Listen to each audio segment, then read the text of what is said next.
এটা হইলে আমার স্বাস্থ্য ভাই শালুক চলতেছে এবং এখন খাইবো। খাও।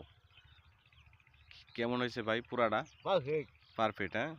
আসলে মানে এমন একটা পজিশনে শালুটা পুরো হয়েছে, মানে সত্যিকার অর্থে একেবারে মানে পারফেক্ট, মানে অনেক সুন্দর হয়েছে। এই ওই যে দেখেন এখানে এখানে আস্তে আস্তে আস্তে আস্তে দেখেন কি অবস্থা শালুকটার। চলো চলো, হ্যাঁ একটু সামনে আসো। এত না, একটু রাখো একটু রাখো। দেখেন কি অবস্থা, মানে অনেক সুন্দর হয়েছে। ঠিক আছে, এখানে আরও আছে, এই যে আছে, এখানে আমরা পুড়ছি। ঠিক আছে, এখন ওই যে ধোঁয়া উঠতেছে, দেখেন কি অবস্থা। ঠিক আছে, এখন মানে সত্যিকার অর্থে মানে অনেক সুন্দর একটা পোড়া হয়েছে শালুকটা, মানে আর এবং মানে পারফেক্ট, বেশি